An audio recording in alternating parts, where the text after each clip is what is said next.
নবীজির আম্মা আমেনা বলেন, আমার সন্তান, আমার শিশু মুহাম্মদ দুনিয়াতে আসার পর আমি আমার শ্বশুর আব্বাকে খবর দিলাম, আব্দুল মুত্তালিবকে খবর দিলাম। আব্দুল মুত্তালিব ঘরে চলে আসলেন। আসার পর নবীজির আম্মা আমেনা বলেন, আমি আমার কলিজার টুকরা সন্তান মুহাম্মদকে আব্দুল মুত্তালিবের কোলে দিলাম।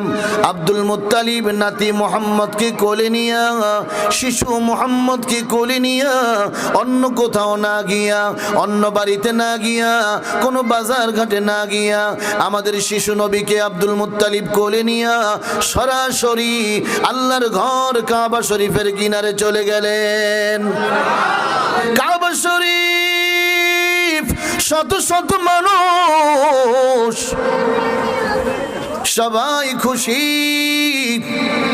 আব্দুল মুত্তালিবের চোখে পানি। লোকেরা বলতে লাগলো, আব্দুল মুত্তালিব, নাতি পায়া তো মানুষ খুশি হয়ে যায়, নাতি পায়া তো মানুষ খুশি হয়, তোমার চোখে কেন পানি, তুমি কেন কান্না করো?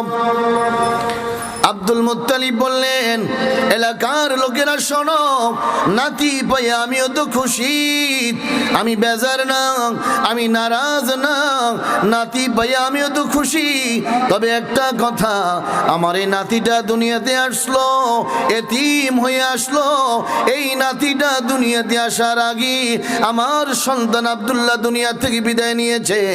নাতিটা এতিম, এতিমের চেহারার দিকে তাকাইয়া আমি আমার চোখের পানি রাখতে পারি না।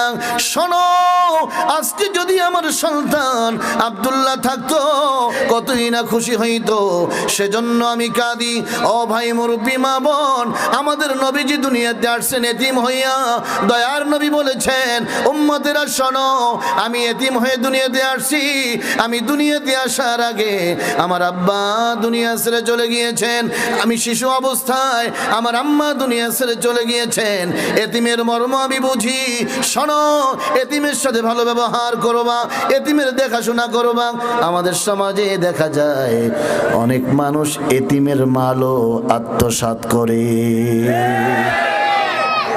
দয়ার নবী বলেছেন, উম্মতেরা শোনো, কেউ যদি এতিমের মাথার উপরে হাত রাখে, দয়ার হাত, এতিমের মাথার উপরে হাত রাখে, দয়ার হাত, এই হাতের নিচে যতগুলো চুল পড়বে আল্লাহ পাক তার ততগুলো সগীরা গুনাহ মাফ করে দিবেন। শুধু তাই নয়, আল্লাহ পাক তাকে ততগুলো নেকি দান করবেন।